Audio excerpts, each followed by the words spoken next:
Halo, halo kita jumpa lagi ya. Tapi sekarang nggak ngoding.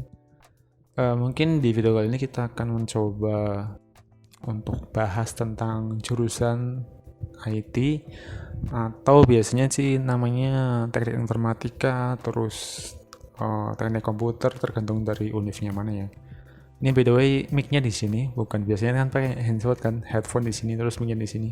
Ini karena handphone tuh biasanya panas banget di kupingnya, jadi kayak gini aja deh. Jadi kita akan bareng-bareng belajar tentang uh, bukan materi yang komprehensif sih, cuman pendapat pribadi aja. Makanya sebelumnya disclaimer dulu ya. Semua yang aku sampaikan ke kamu nanti itu uh, berdasarkan pengalaman pribadi. Jadi bukan acuan utama ya buat kamu nanti mau masuk IT atau masuk jurusan lain. Itu ada di tanganmu nanti. Tapi seenggaknya nanti kamu punya sedikit mungkin fundamental yang bisa kamu pakai sebagai pertimbangan ketika akan masuk IT atau jurusan teknik informatika. Oke, berikutnya nanti kita akan bahas ya secara ringan aja lah ya, karena udah capek lumayan, ngodingnya udah banyak di channel ini. Sebelumnya akan dibahas itu pertama sebelum salah pilih jurusan, kemudian motivasi kuliah IT, kemudian ada prepare yourself, dan sekilas tentang mata kuliah yang ada di IT itu apa aja. Nanti dibagi beberapa section sih, ada tingkat 1, tingkat 2, tingkat 3, tingkat 4 gitu. Kalian kan nanti berbeda-beda kan matkulnya kan. Terakhir itu sedikit motivasi dari aku buat kamu yang nanti masuk ke jurusan teknik informatika. Oke, langsung aja ya. Oke, pertama itu kepencet lagi.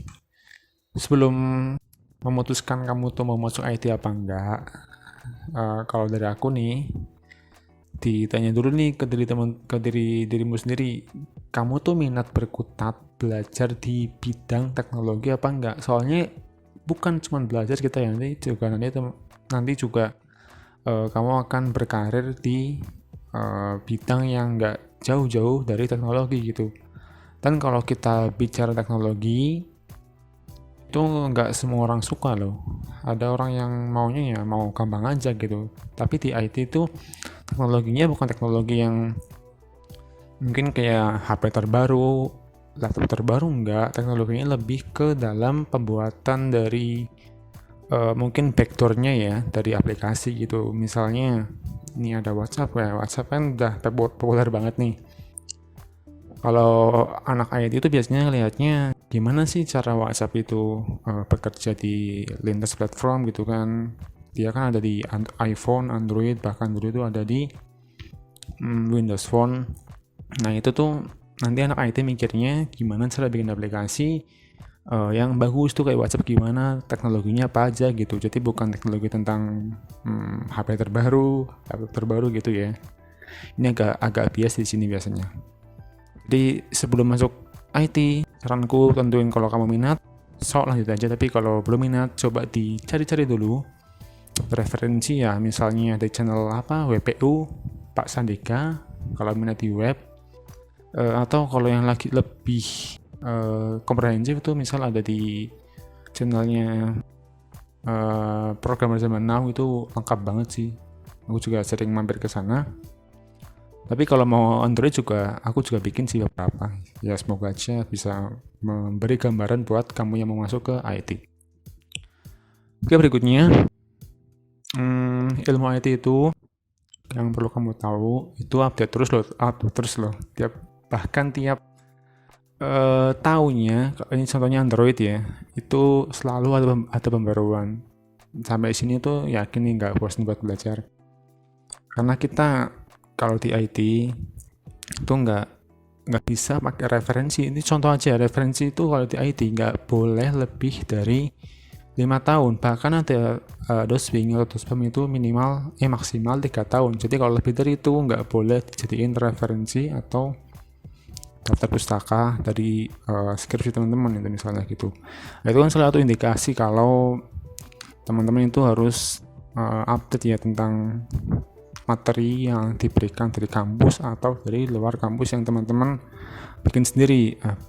Aku nggak mau pakai teman-teman, mau pakai kamu aja biar lebih personal gitu ya. Jadi kalau kamu nyari sendiri materinya ya kamu harus selalu up to date gitu. Misalnya kita belajar Android ya nanti kamu harus belajar lagi kalau misalnya ada pembaruan Android yang berikutnya gitu. Nah terus kalau enaknya di IT itu kalau di sini ya, kalau ada teknologi baru misal Android nih, ini kan Android 11 ya, Android 11. Nah kalau pertama kali muncul misal Android 12, yang dikasih tahu itu bukan usernya tapi developernya. Jadi kita tuh akan dikasih akses oleh Google buat nyobain fitur yang akan digunakan secara massal oleh pengguna lainnya. Itu enaknya sih, cuman gak enaknya ya adaptasi lagi gitu, soalnya nanti sintaksisnya agak berbeda gitu ya. Pokoknya nggak boleh bosen kalau di IT, harus update terus. Oke, berikutnya basicnya itu matematika. Kalau ini bukan mitos, ini fakta sih, karena yang aku tangkap sih kalau di ini ya, itu pertama kalau kita belajar matematika itu dilatih tentang problem solving. Itu yang kedua itu tentang logika teman-teman. Soalnya kalau di coding nanti yang udah beneran mau jadi programmernya itu pasti akan mendapatkan sangat banyak error. Mau di Android atau di web sama aja, nanti banyak error pasti untuk ditemui. Nah itu teman-teman nanti belajarnya atau kamu belajarnya nanti di matematika untuk problem solving atau apa namanya sih itu, memecahkan masalah lah ya, dengan solusi yang disediakan oleh bahasa programming atau IDE-nya gitu. Kemudian logika, kalau kita belajar matematika otomatis kita akan melatih logika kita secara lebih bagus, lebih komprehensif gitu ya. Soalnya kalau coding perlu teman-teman tahu ya, atau perlu kamu tahu, teman-temanmu perlu sih, perlu kamu tahu itu biasanya itu ada dua kesalahan atau dua error. Pertama itu syntax error, itu kesalahan yang diciptakan oleh si programmernya. Kemudian yang kedua itu ada yang namanya logic error. Kalau yang pertama itu agak mending teman-teman, agak mending loh. Kita ngoding error nih, dikasih tahu sama IDE-nya, misal Android Studio akan kasih tahu errornya di baris 27 gitu. Tapi kalau logic error, yang salah itu bukan programnya, yang salah itu siapa? Orangnya, programmernya yang salah. Jadi aplikasinya jalan tapi nggak sesuai dengan yang diharapkan. Ini agak repot sih kalau nggak paham logiknya, nanti salahnya di sana. Makanya basicnya pasti matematika. Nggak tahu ya kalau teknik lainnya tuh paham, aku nggak paham matematika atau bukan. Kemudian ini dari pengalaman maba ya, adik kelas, ketika ditanya tentang jurusan IT, kenapa masuk IT, kenapa nggak masuk sistem informasi, FIB, atau ekonomi, atau kesehatan mungkinnya jadi perawat. Alasannya itu cari kerjanya gampang, rata-rata kayak gitu. Jadi berapa lah alasannya kayak gitu. Aku dengarnya itu agak tergelitik gitu. Iya sih, bener sih, kerjanya gampang. Aku juga tiap hari dapat notifikasi dari Jobstreet, lowongan IT, lowongan kerja kan. Tapi kompetensinya itu loh yang nggak dipikirin, susah loh beneran teman-teman. Kamu nanti akan mendapat beberapa masalah tentang ya tadi ya, ilmu yang up to date, kesukaran yang di atas rata-rata, harus diakui kalau coding itu emang susah. Tapi bukan berarti nggak bisa teman-teman, pasti bisa lah, kamu pasti bisa kalau mau belajar, mau interaksi sama yang udah lebih senior pasti bisa. Tapi tolong digarisbawahi ya, kerjanya gampang tapi kompetensinya susah. Jadi nggak usah mikirin kerjanya gampang atau enggak, yang penting kamu bikin sebagus mungkin skill yang kamu kuasai. Semakin banyak semakin bagus, tapi biasanya semakin mengerucut suatu skill, semakin dalam dia memahami skillnya gitu ya. Berikutnya, ini agak ngawur sih, cuman ini fakta juga. Ceweknya jarang. Jadi kalau kamu yang mau bucin-bucinan itu kayaknya agak terhambat di sini ya. Harus migrasi ke fakultas lain. ini bukan hoax atau bukan apa, ini fakta karena di kampusku juga rata-rata kalau mau uwu ya sama fakultas lain gitu, nggak bisa sama IT. Ada sih cuman beberapa doang. Di kelasku itu ada satu ceweknya, jadi ya bayangin aja. Cuman satu doang, satu kelas. Jadi pokoknya agak tricky di sini. Tapi kalau nggak usah pacaran nggak apa-apa sih, fokus karir aja biar jadi cowok berkualitas gitu. HVM, high value male. Just sampai sini gimana nih, udah kira-kira udah cocok nggak mau lanjut IT atau enggak? Kalau kira-kira belum nemu yang pas ya cari yang lain aja gitu, daripada nanti salah jurusan kan repot juga gitu kan, udah keluar duit banyak, waktu banyak, malah salah jurusan gitu. Kalau nggak cocok ya langsung di close saja videonya, karena nanti kedepannya akan mengerucut ke pemahaman tentang jurusan IT. Nah ini tuh tadi udah ya tentang sebelum kita masuk IT. Nah ini kalau kamu udah memutuskan untuk masuk IT nih, kayaknya udah cocok banget nih bang, aku passionnya di sana nih, passionable banget ya, ini jos nih. Kalau gini udah mantap jiwa. Alasan pertama itu di Indonesia itu butuh kamu banget loh. Ini lihat nih berita yang aku screenshotnya dari Menko Erlangga, Indonesia itu butuh sekitar 600.000 talenta digital yang akan mengawal Indonesia untuk lebih baik di era teknologi loh. Jadi kalau kamu masuk IT, kamu akan menjadi bagian dari orang yang diharapkan ikut memajukan Indonesia dari sisi teknologi tentunya, dengan inovasi yang kamu buat, dengan aplikasi yang kamu buat, dengan tutorial yang kamu bagiin, diharapkan nanti kamu akan bisa mengawal Indonesia lah. Tentu nggak sendirian, sama teman-teman yang lain gitu. Tapi kalau kamu udah mulai berkontribusi, seenggaknya kamu udah berjuang untuk kemajuan Indonesia. Kayaknya keren banget. Nggak semudah itu sih, cuman ini faktanya sih, Indonesia perlu talenta sangat banyak untuk dikejar di bidang IT gitu. Karena kita cukup tertinggal kalau dibandingkan dengan India. India itu udah lumayan maju teman-teman. Kan semua lini teknologi dunia dipimpin oleh orang India kan, kayak Google, orang India juga yang mimpin. Microsoft aku kurang tahu sih. Terus Nokia udah nggak itu ya. India apa lagi sih, kayaknya Adobe enggak ya, kurang tahu. Tapi berapa yang tak baca itu rata-rata dari orang dia yang memimpin, gak lupa deh siapa aja. Kemudian kalau teman-teman, kalau kamu nanti malas kerja, maunya tuh kerja sendiri aja, ya udah nggak apa-apa, kamu bisa bikin startup yang kamu bikin. Tapi saranku sih ya, kalau awal-awal habis lulus kuliah, mending kerja dulu, cari pengalaman, cari perspektif yang baru tentang IT, baru nanti bikin startup gitu ya. Realistis saja ya, kadang-kadang kan butuh duit buat makan, buat bayar kos gitu, masa gak ada duit tiba-tiba bikin startup kan nggak mungkin. Caranya bikin pengalaman yang baik, udah dapat modal, mungkin bisa bikin startup dengan ilmu dan modal yang kita punya gitu. Jadi peluangnya sangat besar. Gak usah mikirin kerjaan, yang penting fokus ke dalam skill yang akan kamu kuasai gitu aja. Ini agak looping, tadi udah ya, belajar hal baru di bidang teknologi. Jadi sekarang lagi rame-ramenya AI atau ML, bukan Mobile Legends ya, machine learning. Mobile Legends lagi.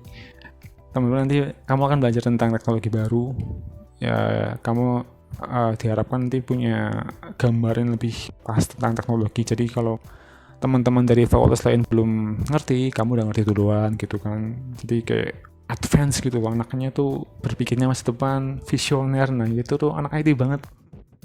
Visioner. Berikutnya, misalnya kamu kesusahan, gak usah khawatir. ada banyak tutorial di YouTube atau di Google ya, di searching. Misalnya dari WPO, dari Pak Sandika ini, aku juga sering belajar di channel beliau, kayak di CI, Laravel juga belajar di sana sih, cuman karena nggak cocok aja, dipindah ke Android aja deh gitu. Kalau Android itu di program sebenarnya kayaknya ada deh video tentang Android. Aku juga ada sih tentang video yang bahas tentang Android di channelku, tapi belum selengkap mereka ya berdua ya. Semoga ya secepatnya deh, aku juga pengen sharing ilmu yang aku punya ke teman-teman semua. Nah, kalau udah motivasinya udah, tadi kita akan masuk ke poin ketiga, yaitu prepare yourself. Kira-kira apa aja sih yang perlu disiapin? Yang siapin pertama itu mindset teman-teman atau otak teman-teman. Yang lain bisa menyusul, semuanya laptop, apa kos-kosan, pacar bisa nyusul semuanya. Yang penting mindset teman-teman dibangun dulu. Mindset itu terdiri dari tadi ya, kayak mau selalu up to date, belajar hal baru, nggak bosenan. Nah itu tuh mindset juga tuh. Jadi teman-teman kalau masuk IT itu harus punya mindset yang istilahnya itu mungkin grow mindset ya, mindset yang terus berkembang, nggak fixed mindset. Kalau belajar sekali ya untuk selamanya nggak bisa kalau di IT kayak gitu. Mungkin dari prodi lain bisa belajar sekali untuk selamanya, tapi kalau IT nggak bisa. Harus belajar sekali untuk hari ini, besok belajar lagi gitu. Seru kok kalau udah kebiasaan nih teman-teman, seru belajar terus sampai mampus. Gak deh, belajar terus sampai ya pokoknya sampai karya teman-teman benar-benar melesat lah. Oke, mungkin kita akan sedikit menyinggung tentang mata kuliah atau matkul ya, biasa nyebutnya mahasiswa. Tingkat 1 itu terdiri dari semester 1 sama semester 2. Di sini tuh teman-teman akan belajar tentang, kalau di teorinya ya, matematika, kalkulus 1, kalkulus 2, kalkulus 1, terus sama fisika. Yang lain itu kayak agama, terus ya yang gampang-gampang lah. Bahasa Inggris, bahasa Indonesia juga ada. Terus untuk codingnya itu DASPRO, dasar programan. Jadi belajarnya tentang basic dari sintak program. Tergantung dari matkul dari univnya pakai apa. Kalau di univku tuh sekarang pakai C++ ya. Dulu tuh aku pakai bahasa C, nah kan mampus banget bahasa C. Basicnya luar biasa, jadi kalau bahasa C itu mau OP harus pindah bahasa, tapi kalau C++ kayaknya nggak perlu pindah bahasa deh, dia bisa langsung OP. Terus semester 2 nya itu masih dashboard kayaknya, masih dashboard, dan kalkulus 2 sama fisika 2. Jadi tetap basicnya matematika kan udah aku bilang tadi. Nah tingkat 2 nya itu semester 3 sama 4.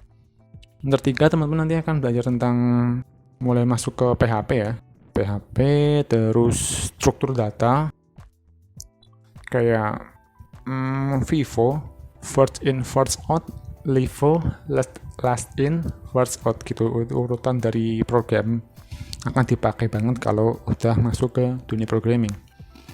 Terus untuk matkulnya 3 itu ada probabilitas, statistika, apalagi ya, matematikanya itu matematika diskrit. Dah, poinnya itu doang. Terus yang keempat itu temen-temen atau kamu nanti kan belajar tentang OOP. OOP-nya tergantung dari univnya sih, pakainya bahasa apa. Kalau di univku pakai Java, aduh. Pakai Java loh, ngeri tau nggak? Iya, harusnya saran gue mending jangan Java, yang penting Kotlin gitu atau PHP gitu kan lebih manusiawi lah sintaksnya. Kalau Java itu kayak gimana gitu, aku juga paham kalau Java AOP-nya. Tapi kalau Kotlin agak mendingan sih. Untuk codingnya itu 3 tadi udah ya, struktur data. Yang 4 itu OP. Terus biasanya 3 itu masuknya CI. 4 masuk ke CI. Kalau univku pakai CI ya di PHP-nya, atau enggak Laravel sih, kayaknya Laravel deh. Ini teman-teman aku saranin sih, kamu mending belajar sendiri sih. bukan belajar sendiri terus kampus ditinggalin, enggak, maksudnya nyari referensi lain lah selain di kampus gitu biar lebih berkembang mindsetnya. Lanjutnya tingkat 3 itu 5 dan 6, semester 5 sama 6. Semester 5 itu PPO atau Android, pemrograman bukan PPO, PPB, pemrograman perangkat bergerak. Ya, pokoknya Android lah. Bisa Android, bisa iOS, teman biasanya sih Android ya, karena kan iOS kan mahal. Semester 6-nya itu dia udah mau tingkat akhir, jadi mulai magang di sini. Oh ya, 5 itu ada penjurusan. Kalau di kampusku ada penjurusan, nanti ada kayak RPL, machine learning, database sama jaringan. Nanti kamu pilih sendiri minatnya di mana. Kalau minatnya misal ML, nanti bukan mobile learning ya, machine learning itu nanti belajar tentang basic dari kecerdasan buatan. Itu keren banget sih, lagi nge-hype banget sekarang. Basicnya tetap matematika, tapi kalau RPL itu nanti kita akan belajar tentang arsitektur perangkat lunak, kayak mungkin framework, terus MVC, terus kayak kalau Android itu ada MVVM kayak gitu. Pokoknya dari basic sampai aplikasi itu jadi kita bikin di RPL. Kalau database sama jaringan aku kurang paham sih kayak gimana, soalnya nggak ada pengalaman juga. Tingkat 4, tingkat terakhir, ini aku ada di sini. Semester 7 itu biasanya udah mulai skripsi ya, atau TA1 sama TA2. Biasanya kalau anak ambis itu 3,5 tahun, waduh. Kalau aku sih enggak ya, biasa aja lah. Soalnya kan ada kesibukan lain gitu kan, selain belajar, bikin karya juga berbagi sama teman-teman gitu. Jadi dengan waktu, selain skripsian juga bikin video tutorial buat kita belajar bareng lah tentang teknologi. Skripsinya itu ya ini mirip sama prodi lain sih, cuman biasanya kalau di IT itu wajib ngoding ya teman-temannya. Selain penelitian, nemu rumusan masalah, kasih batasannya, implementasiin pakai teknologi apa gitu. Biasanya tuh pakai algoritma, pakai metode tertentu. Ya gampang lah kalau teman-teman punya kompetensi yang baik di sini, harusnya nggak ada masalah kok. Berikutnya, ini motivasi dari aku ya buat kamu semua. Berikutnya, kamu itu talenta digital harapan Indonesia loh. Jadi kalau kamu masuk IT itu harusnya kamu punya jiwa berjuang yang tinggi, karena sebuah privilege kali ya kita bisa menjadi harapan digitalisasi Indonesia, tentunya dengan hal yang positif ya. Karena kedepannya pasti kita akan berkutat dengan teknologi, nggak mungkin pakai cara-cara zaman batu, pasti pakai teknologi, dan itu butuh banget talenta muda yang paham tentang teknologi ya, salah satunya di IT ini. Berikutnya, kamu kalau belajar itu jangan teori mulu ya, sekali-kali itu praktek, bukan sekali-kali, malah yang aku baca itu ya 25% teori, 75%-nya itu praktek. Jadi sekali belajar teori, 3 kali prakteknya. Biar paham, percuma kalau paham teori tapi nggak bisa prakteknya. Ngoding itu nggak dihafal tapi dipraktekin gitu, langsung dicari solusinya gimana. Kalau error nggak mungkin ngapalin doang. Kalau error ya coba searching gimana cara solve-nya. Sekarang banyak kok mungkin di Stack Overflow ya yang menyediakan pertanyaan sama jawabannya. Bisa belajar dari sana lah, jangan teori mulu, nggak guna juga. Kalau soalnya teman-teman mau jadi dosen kali ya, tapi dosen juga tetap ngoding sih, nggak masa dosen ngodingnya bodoh gitu kan, nggak mungkin juga. Berikutnya, kamu tuh mendingan ikut komunitas kalau lagi kuliah ini, untuk bukan IT aja sih semuanya. Jadi kalau menurutku ya, mic-nya kok miring-miring sih. Nah, menurutku itu rugi banget kalau kuliah itu cuma ngarepin yang dari kampus gitu, nggak bikin soft skill yang lain. Soft skill itu nggak bisa teman-teman atau nggak bisa kamu dapetin dari dari kelas, harusnya dari komunitas, UKM, kayak apa kayak. Dan mereka tuh bisa jadi teman-teman satu perjuangan yang akan ngebantuin kamu nanti di masa depan gitu. Kalau teman-teman punya relasi yang banyak, tentunya akan memudahkan karir teman-teman gitu. Ya ini mic-nya kok gak nah masih amatir, malum. Nah, berikutnya ini yang paling banyak diabaikan sih menurutku ya dari kalangan mahasiswa, yaitu mereka tuh jarang banget mau ngebagiin ilmunya kepada sesama. Alasannya itu aku kan belum expert, aku masih belajar juga. Ya nggak apa-apa, emang kenapa, masa harus jadi expert, harus baru mau ngasih ilmu? Kan nggak mungkin, lama banget lah. Kasih ilmu yang kamu tahu aja gitu. Teach everything you know, kayak laptopnya Pak Sandika belakangnya kan. Jadi kalau kamu mau berbagi, ya berbagi aja lah yang kamu tahu gitu kan, dan positif ya, kasih tahu orang gitu. Kalau kamu tahu tapi jelek ya jangan kasih tahu lah, nanti malah jadi dosa jadi ya kan, bahaya juga gitu. Dan kalau kita belajar atau mau kayak gini ya, sharing sama teman-teman yang lain, itu diharapin nanti ilmunya akan lebih nempel gitu di kepala kan. Kalau kita bikin tutorial misalnya, biasanya tuh kalau aku ya belajar lagi, ngoding lagi, kira-kira gimana konsepnya, bikin PowerPoint, terus baru bikin video gitu. Jadi akan belajar lagi sesuai dengan itu kan, pepatah dari mana, Yunani ya. Kalau kamu belajar ya kamu, saat kamu mengajar, saat itu juga kamu belajar gitu. Jadi selain dapat ilmu juga dapat mungkin relasi baru gitu, atau mungkin jodoh mungkin ya. Nggak sih, canda aja.